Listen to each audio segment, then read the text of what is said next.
नमस्कार। D एडफ block की series के अंदर हम तीसरे वीडियो में मिल रहे हैं।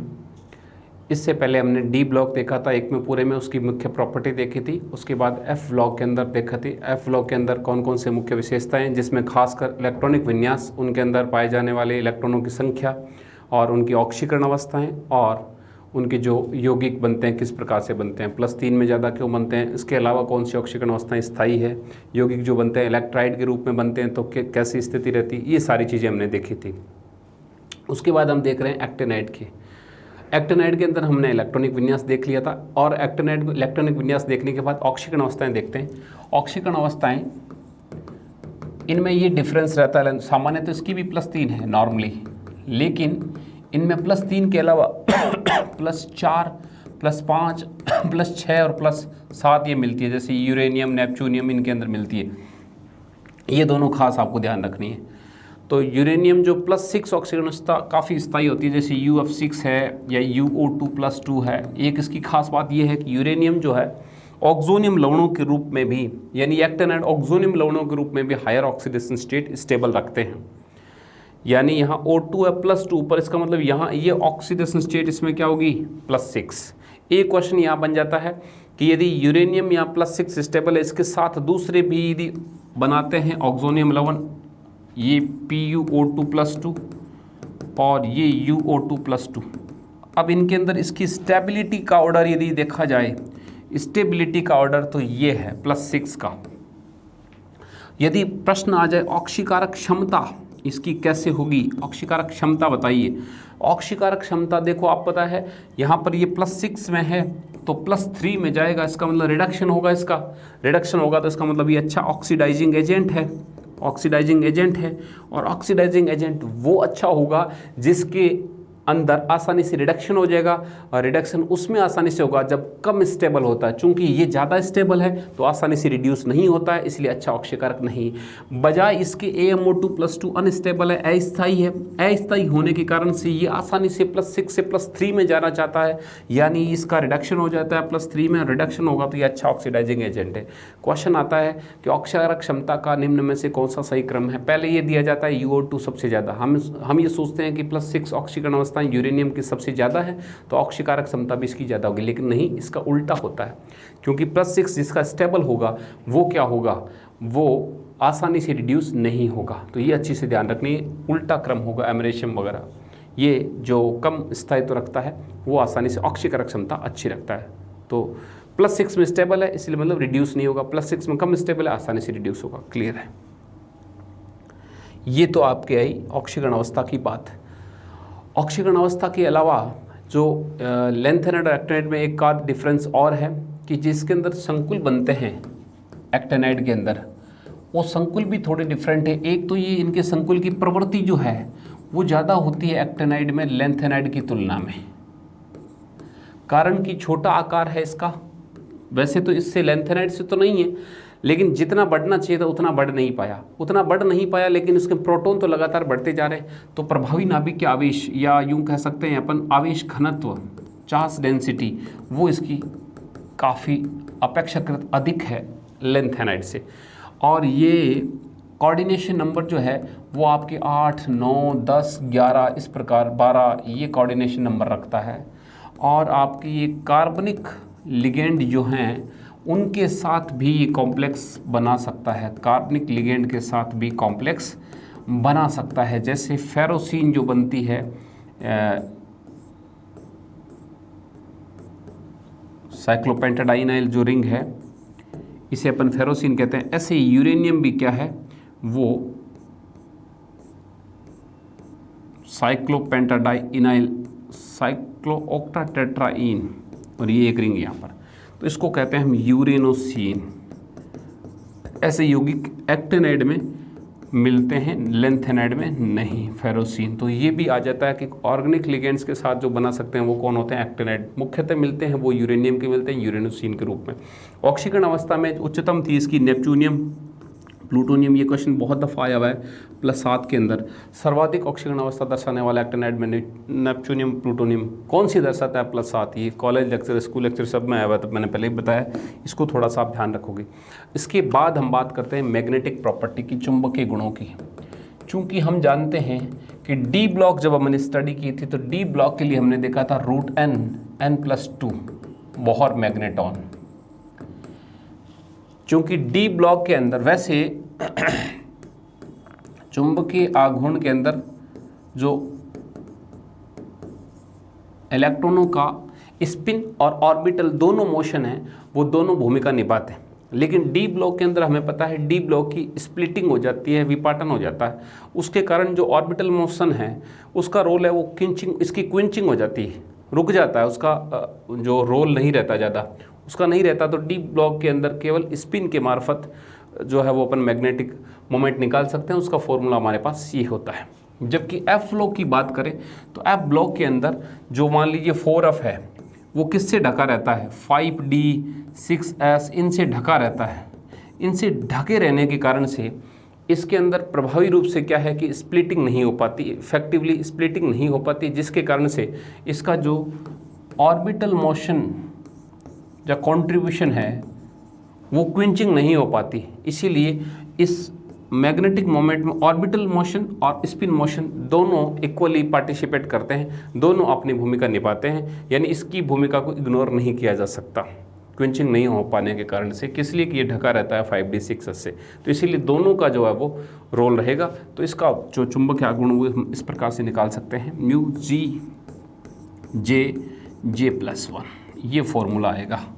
और म्यू ये कई बार जी का फॉर्मूला आ जाता है डायरेक्ट S+1 सॉरी यहाँ पर माइनस होगा, -L+1 प्लस J+1 और नीचे आ जाएगा 2J+1। डायरेक्टली फॉर्मूला याद रखना, कई बार ये पूछ लेते हैं, बाकी मोस्ट ऑफ ये पूछा जाता है। ये डायरेक्टली पूछ लेते हैं कि इसका चुंबकीय आघूर्ण कैसे निकालते हैं, J+1। अब J क्या वाला है उसको देख लेते हैं।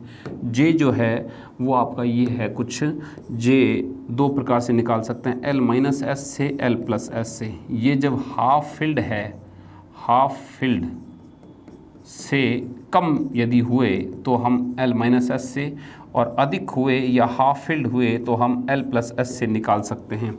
L क्या है, L आप सिग्मा Li से निकालते हो, जो द्विगंशीय क्वांटम संख्या का ओवरऑल मान है। ये स्पिन जो है, spin quantum number of unpaired electron upon 2 उससे निकालते हैं। जैसे हम एक उदाहरण की बात कर लेते हैं कि मैं कह रहा हूँ D5 इलेक्ट्रॉनिक विन्यास है, उसके लिए J की वैल्यू निकालनी है मुझे। D5 को मैं इस प्रकार से बना सकता हूँ, इसके अंदर इलेक्ट्रॉन भर रहे हैं 1 2 3 4 5 6 हुआ है, ये लो 7, उसमें हम इलेक्ट्रॉन भर रहे हैं 1 2 3 4 5। और इसके लिए हम बात कर लेते हैं +3 +2 +1 0 -1 -2 -3। क्यों? क्योंकि D F5 करो, F5 मान लीजिए, F5 कर रहा हूँ मैं। तो F5 के लिए, F के लिए L का मान जो होता है वो क्या होता है 3, तो M के जो मान होंगे +3 से -3 के बीच में होंगे, ये आ गए। तो जो L आएगा सिग्मा Li, जो सिग्मा Li ये 3 2 5 1 6, तो प्लस के आगे +6 और एक ये -1 हट गया, तो क्या आ जाएगा 5 आ जाएगा, पीछे क्या बचेगा 5। और यहाँ पर जो वैल्यू S की है वो क्या आएगी, S की वैल्यू आएगी n/2। n होता है अनपेड इलेक्ट्रॉन, अनपेड इलेक्ट्रॉन 5 है, 5/2 क्या आ जाएगी 2.5। तो ये यहाँ पर हाफ फील्ड से अधिक है या कम है, ये हाफ फील्ड से कम है। यहाँ पर हाफ फील्ड क्या होता है 7 और हाफ फील्ड से कम है, तो हाफ फील्ड से कम है तो J बराबर क्या लगेगा L-S। L कितना है आपका 5, S कितना है 5/2, तो ये भी क्या आ जाएगा 5/2 या 2.5। ये इस प्रकार से निकालना है। खूब सारी प्रैक्टिस आप करते रहना, मैं दे देता हूँ। जैसे आपको मैं इस प्रकार से भी दे सकते हैं, PR+3 है, मान लीजिए GD+4 है, हाँ, इस प्रकार इनके निकाल लीजिए। सबसे पहले तो निकालिए आप इलेक्ट्रॉनिक कॉन्फ़िगरेशन, और इलेक्ट्रॉनिक कॉन्फ़िगरेशन निकालने के बाद आप निकालेंगे इस प्रकार से L की वैल्यू, फिर S n/2 unpaired electron upon 2, और ये L-S जो है वो, या हाफ फील्ड से कम है तो L-S अप्लाई करो, यदि हाफ फील्ड से ज़्यादा तो L+S अप्लाई करो। यहाँ पर एक मैं कॉन्फ़िगरेशन ये दे देता हूँ, L+L वाले, जैसे F10 है, उसको अपन कर लेते हैं, ठीक है। तो वही इलेक्ट्रॉनिक विन्यास भरो, कोई दिक्कत नहीं है, बस चेंजेस क्या आएंगे, चेंजेस एक ही आएगा, जहाँ L-S यूज कर रहे थे वहाँ L+S यूज करना है, और कोई चिंता की बात नहीं है। और S क्या है, नंबर ऑफ अनपेड इलेक्ट्रॉन है, ध्यान रखना, नंबर ऑफ टोटल इलेक्ट्रॉन नहीं, नंबर ऑफ अनपेड इलेक्ट्रॉन। तो ये आप प्रैक्टिस आराम से करते रहना। एक PDF मैंने डाली है, उसमें से 20 एक एग्जाम्पल लिखे हुए हैं, उन सबको अच्छे से देख लेना, नोट्स में भी मिल जाएंगी, उनसे बाहर कुछ भी नहीं जाएगा। कैसे होता है समझा दी। अब बहुत ही महत्वपूर्ण बिंदु अपन करने जा रहे हैं, ground state term symbol, GSTS, ground state term symbol बहुत ही महत्वपूर्ण, यहाँ से क्वेश्चन आ जाता है बहुत दफ़ा। ग्राउंड स्टेट टर्म सिंबल यानी सिंबल के रूप में इसमें लिखेंगे ऐसे 2s+1 L और J, इस रूप में आपको अभिव्यक्त करना है। किसी भी जो है वो स्पीसीज़ का इलेक्ट्रॉनिक कॉन्फ़िगरेशन अपने को दे दिया जाए तो अपन उसको इस रूप में लिख सकते हैं। जो इसके मैं उदाहरण आपको कुछ लिखता हूँ वो आपको करने हैं। जैसे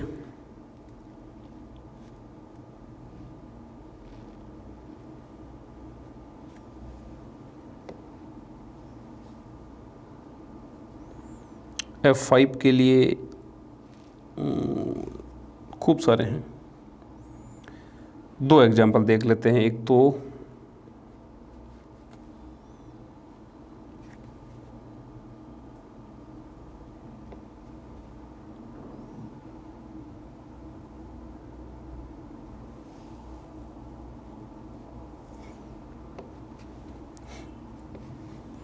Nd+3 देख लेते हैं, Nd+3, और एक और सीधा इलेक्ट्रॉनिक विन्यास ही देख लेते हैं इसका, Nd+3, एक F5 के रूप में। इससे भी आ सकता है क्वेश्चन, और क्वेश्चन ऐसे भी आ सकता है इलेक्ट्रॉनिक विन्यास। ये थोड़ा मुश्किल रहेगा, इससे पहले आपको विन्यास निकालने पड़ेगा। तो इसका हो जाएगा आपका जो F3 और ये F5 है ये आपका।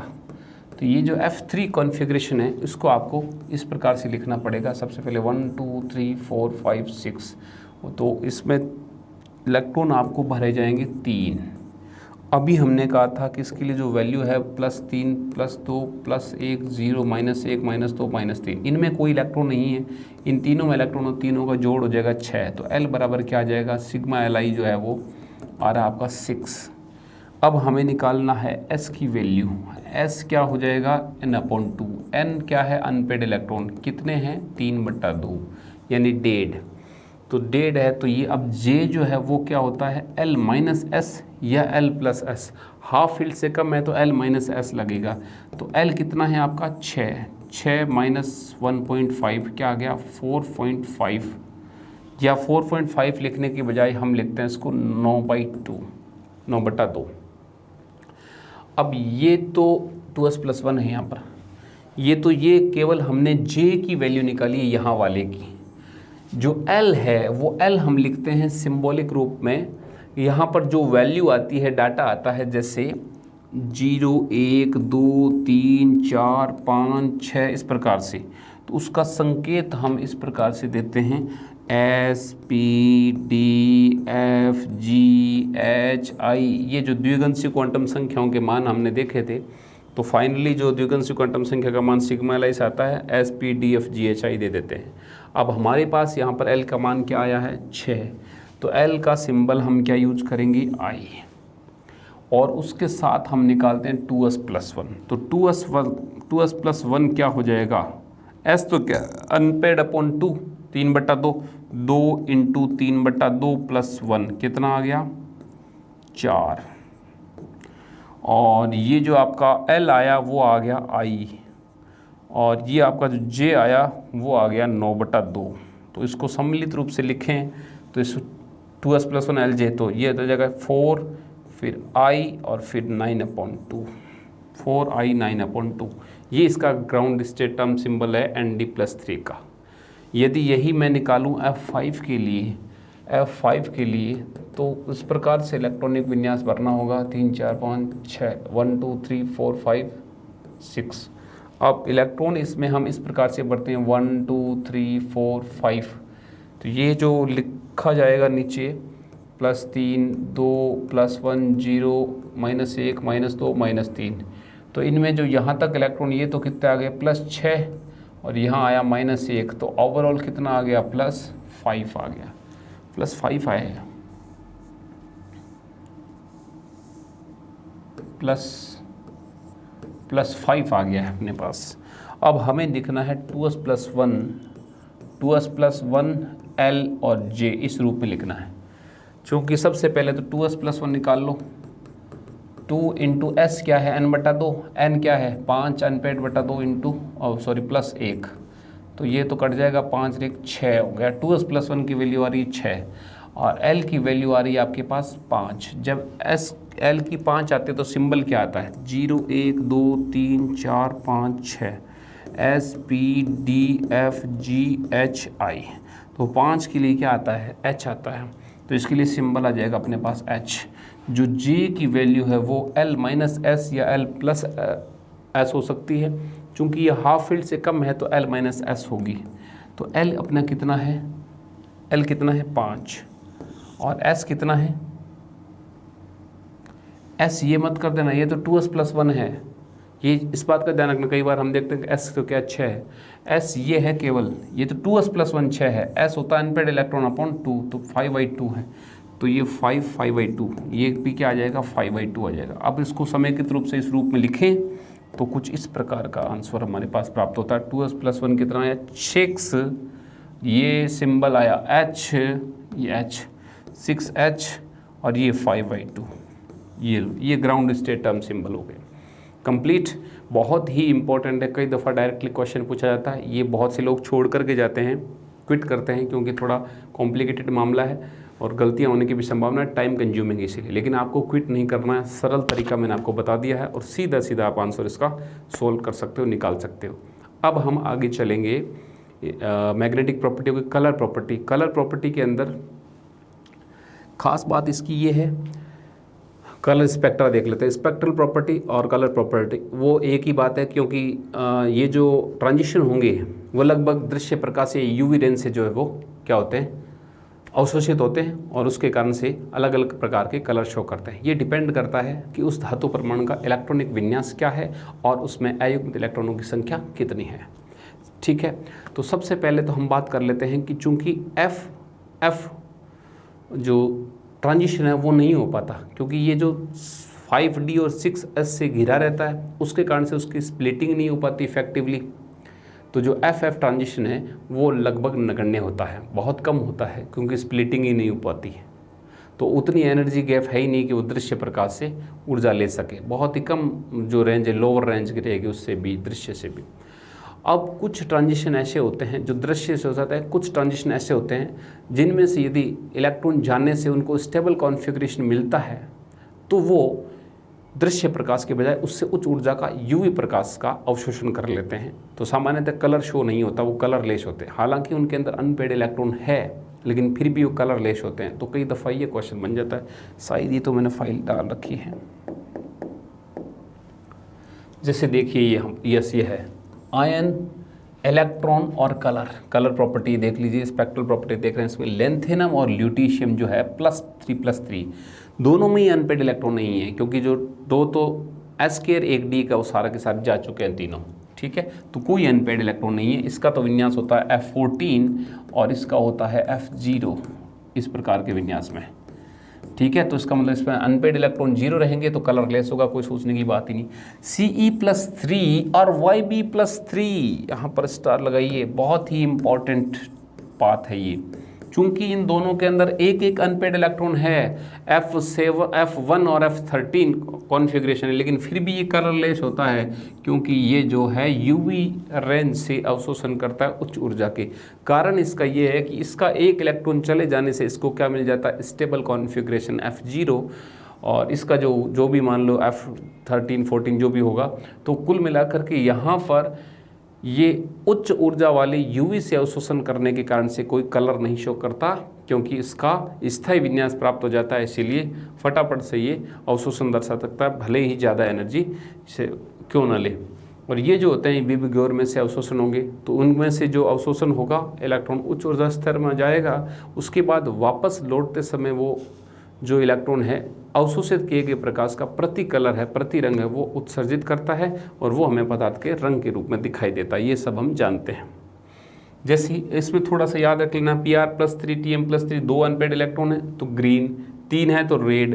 तो ये 3-4 चीज़ें ये है, थोड़ा सा ध्यान रख लेना बस। बाकी इनमें प्राय संभावना कम ही है पूछने की। Gd+7 है, इसमें 7 अनपेड इलेक्ट्रॉन है, फिर भी ये कलरलेस है। वही जो है वो UVC उच्च ऊर्जा का। तो कुल मिलाकर के Gd+3 के अंदर आपके पास 7 अयुग्मित इलेक्ट्रॉन है, फिर भी वो कलरलेस होता है क्योंकि वह उच्च ऊर्जा स्तर UV से अवशोषण करता है। तो इनके जो लाइटर जो लैंथेनाइड्स होते हैं उनके तो बैंड के रूप में आते हैं स्पेक्ट्रा, और जो हैवी होते हैं उनके पीक आते हैं, शार्प पीक आती है उनकी। ठीक है, तो और बाकी इसमें जो स्पेक्ट्रम में ज़्यादा कुछ नहीं है। इसमें आपको बस थोड़ा सा ध्यान रख लेना है कौन कौन है। F से ये Gd+3 जो 7 इलेक्ट्रॉन होते हैं कलरलेस है, और ये जो C+3 और Yb+3 है ये जो है वो भी क्या होते हैं, कलरलेस होते हैं, जबकि उनके अंदर अयुग्मित इलेक्ट्रॉन होते हैं। तो इस वीडियो के अंदर हमने ये सबसे इम्पॉर्टेंट चीज़ ये देखी है कि एक तो मैग्नेटिक प्रॉपर्टी कैसे निकालते हैं J की वैल्यू, और एक आपकी ग्राउंड स्टेट टर्म सिंबल वो कैसे निकालते हैं। इनकी जो कलर प्रॉपर्टी है वो हमने देख ली, किस किस प्रकार के कॉम्प्लेक्स हम पहले ही देख चुके हैं। अब हम जो गत वर्षों के अंदर RPSC में इसमें क्या क्या क्वेश्चन आए हुए हैं वो हम थोड़ा सा देख लेते हैं।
कौन सा था PDF डी ब्लॉक एलिमेंट, ये रहे।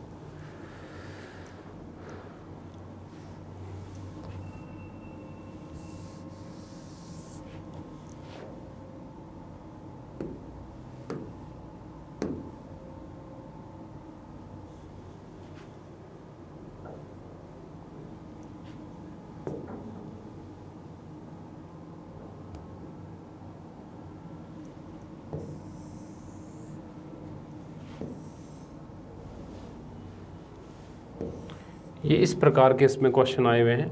जैसे मान लीजिए ये आ गया आपके पास, कौन सा कथन गलत है, और कभी लिक्विड ऑक्सीजन 6, ये इसी का ही है ना, हाँ बिल्कुल इसी का ही है। तो liquid oxygen sticks to the poles of magnet, भाई चुंबक के ऊपर है ये क्वेश्चन, यानी मैग्नेटिक प्रॉपर्टी। सिक्का ढलाई धातु का इलेक्ट्रॉनिक विन्यास, खास जो क्वेश्चन आते हैं वो आते हैं आपके इलेक्ट्रॉनिक विन्यास पर ही आते हैं। इलेक्ट्रॉनिक कॉन्फ़िगरेशन में बहुत ज़्यादा क्वेश्चन देखने मिलेगा। चुंबकीय आघूर्ण ये है तो इसका इलेक्ट्रॉनिक विन्यास होगा, तो इसका मतलब आपका 6.92 है, तो इसका मतलब 6 या 7 अयुग्मित इलेक्ट्रॉन्स होंगे। √n+2 से निकाल सकते हैं। सामान्य कलर्ड होते हैं, क्यों होते हैं, इसका इलेक्ट्रॉनिक संक्रमण है। कौन कौन सा होता है संक्रमण धातु के, D से D में होता ही है। निम्न से कौन से जलीयोदित संक्रमण धातु के आयन रंगहीन होते हैं। आपको इसमें इलेक्ट्रॉनिक विन्यास ढूंढना है। इलेक्ट्रॉनिक विन्यास के अंदर यदि अनपेड इलेक्ट्रॉन है तो कलरफुल है, अदर कलरलेस है अदरवाइज। फिर आपका आता है मोर लवण हरे कशिश में क्रिस्टल जल के अणु, इस फॉर्मूला याद करना है। प्राथमिक मानक अभिकर्मक,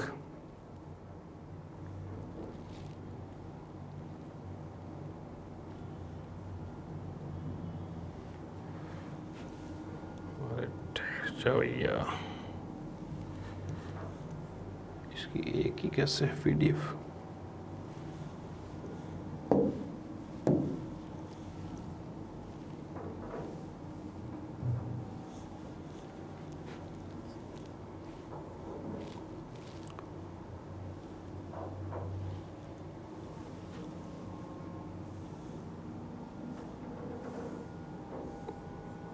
ये पूरी फाइल नहीं खुली क्या।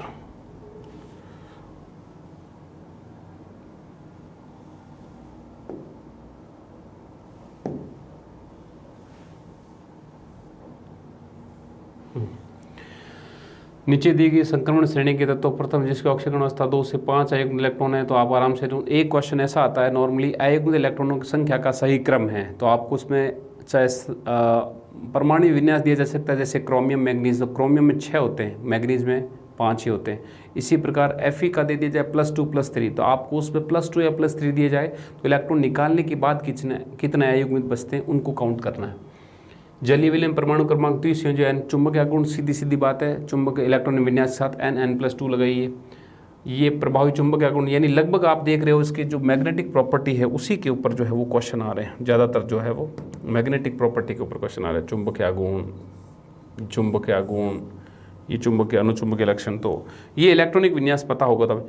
सबसे शक्तिशाली धातु बंध पाया जाता है, हमें पता है किस में पाया जाता है, क्रोमियम के अंदर, क्योंकि अयुग्म इलेक्ट्रॉन की संख्या कितनी होती है, 6 होती है।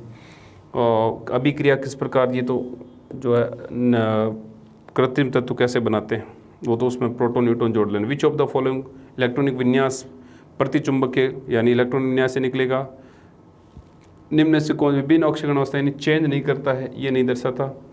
स्कैंडियम +3 ही रखता है, स्कैंडियम +3 रखता है। NB का बाह्यतम इलेक्ट्रॉन विन्यास, ये जितने भी मैंने बताया था F ब्लॉक में जो लैंथेनाइड एक्टिनाइड है उनके इलेक्ट्रॉनिक विन्यास बहुत ही महत्वपूर्ण है, वो करना है। ये चुंबकीय गुण की गणना सीधी दे रखी है Nn+2 से, ये किसका है, जलीय विलयन में द्वितीय चुंबकीय गुण, हाँ वो Nn+2 से करना है। फिर अभिक्रिया को पूर्व कोई दिक्कत नहीं। PD का बाह्य इलेक्ट्रॉनिक विन्यास, सबका विन्यास दे रखा, संक्रमण तत्व बेल मेटल पिग आयरन में सबसे अधिक, आपको ये मैंने बताया था, लिस्ट बताई थी। बेल यानी मेटल यानी ये घंटी धातु, ठीक है। तो ये मैंने आपको इसका फोटो भी सुबह दिखाया था, मैंने कहा सीधा डाटा याद कर लेना, 2-4 ट्रिक भी लिखी हुई थी, तो ट्रिक से आपको सीधा याद हो जाएगा। इलेक्ट्रॉनिक विन्यास के समूह में कोई दिक्कत नहीं है तो हो जाएगा। गलनांक क्वथनांक वही कठोरता वाली, टंगस्टन आ जाएगा यहाँ पर सर्वाधिक 3400 डिग्री। और उसके बाद आपका गर्म करने पर कौन सी ऑक्साइड धातु में परिवर्तन, ये D ब्लॉक का है, ये अपने आने की संभावना कम है। ZnO सीधी परिवर्तित हो जाती है, Ag2 नहीं। तो प्लेटिनम धातु Ni+2 में अयुग्मित इलेक्ट्रॉन की संख्या कितनी है, काउंट करना इलेक्ट्रॉनिक विन्यास से। प्लेटिनम धातु समय में नहीं रहने वाला है, ये इलेक्ट्रॉनिक विन्यास सीधी पीरियोडिक टेबल याद है सीधा हो जाएगा। 2 संकुल आयनों का युग्म जो सामान्यतः समूह संख्या 2 के संकुल बनाती है, समूह संख्या 2 जो ये कॉपर वाले Hg है, ये हो जाएगा। एकल इलेक्ट्रॉन का चुंबकीय गुण के साथ Nn+2 सिंपल है। एक्टिनाइड लैंथेनाइड के दे नहीं लिखे, वरना उनका फॉर्मूला वो सीधा अपना GJJ+1 से। नेक्स्ट क्वेश्चन है आपका, प्रथम संक्रमण श्रेणी में तत्वों की संख्या सिंपल है, मोलिब्डेनम नहीं पाया जाता है, बहुत सिंपल, ऐसे क्वेश्चन आने की संभावना कम है। लैंथेनाइड एक्टिनाइड में से ज़्यादा आएंगे। तो कुल मिलाकर के जो क्वेश्चन आ रहे हैं D ब्लॉक के अंदर वो आपकी कलर प्रॉपर्टी, ऑक्सीडेशन स्टेट और ज़्यादा से ज़्यादा आपकी ये इलेक्ट्रॉनिक कॉन्फ़िगरेशन से यहाँ से आ रहे हैं। लैंथेनाइड एक्टिनाइड के अंदर आपको फिक्स है क्वेश्चन, इलेक्ट्रॉनिक विन्यास अच्छी तरह से याद कर लेना है, विन्यास के आधार पर ऑक्सीकरण अवस्थाएं निकाल पाएंगे वो हो जाएगा। और वेरिएबल जो कहाँ +2 +4 है, कहाँ +4 से लेके +8 तक है, +7 तक है, सॉरी, नेपच्यूनियम प्लूटोनियम। उसके बाद इनकी जो मैग्नेटिक प्रॉपर्टी हैं उनके अंदर अपन J की वैल्यू निकालेंगे L-S से या L+S से, वो बहुत इंपॉर्टेंट है। ग्राउंड स्टेट टर्म सिंबल बहुत इंपॉर्टेंट है, GSTS, वो निकालने का फॉर्मूला बता रखा है 2s+1 L और J, ठीक है। 2s+1 अपन S = n/2 से निकाल सकते हैं अयुग्मित इलेक्ट्रॉन की संख्या का के आधार पर, और L है सिग्मा Li से, J या तो L-S, यदि हाफ फील्ड से कम है, हाफ फील्ड से ज़्यादा है तो L+S। तो कुल मिलाकर के हमने D ब्लॉक और F ब्लॉक दोनों को 3 वीडियो में कंप्लीट कर लिया है। अब मैं अगली वीडियो के साथ आपसे रूबरू होऊंगा कोऑर्डिनेशन कंपाउंड संकुल यौगिक, जो बहुत ही महत्वपूर्ण चैप्टर है किसी भी ऑर्गेनिक केमिस्ट्री के ऑब्जेक्टिव कंपटीशन के लिए, बहुत ही ज़्यादा इंपॉर्टेंट है। चाहे कोई भी कंपटीशन एग्जाम हो, इसके क्वेश्चन प्राय आते हैं। आपकी फर्स्ट गेट में संभावित इसके 4 से 5 क्वेश्चन आने की संभावना है, ठीक है। तो 4 से 5 क्वेश्चन कई दफ़ा आ जाते हैं और बहुत लेंदी भी है, तो इसमें 3-4 टॉपिक्स हैं, उनको अच्छे तरीके से समझने की ज़रूरत है। बाकी सामान्य चीज़ें हैं, थोड़ा जल्दी करते अपन आगे चलेंगे, लेकिन जो समझने वाली चीज़ें यदि उनको समझ लिया तो कभी गलत नहीं होंगे। जैसे IUPAC नामकरण है, यदि अच्छी तरह से समझ लिया अपन ने तो उसका हर हाल में एक क्वेश्चन आता है कोऑर्डिनेशन कंपाउंड का, कोई उसमें डाउट नहीं। आइसोमेरिज्म का क्वेश्चन आ जाता है, आपका जॉन टेलर का थ्योरी है या आपका CFT की थ्योरी है उसके ऊपर एक 100% क्वेश्चन आ जाता है। तो इन बिंदुओं को विशेष ध्यान में रखते हुए अपन स्टार्ट करेंगे अगले वीडियो के साथ कोऑर्डिनेशन कंपाउंड। तब तक मिलते हैं अगले वीडियो में। Thank you.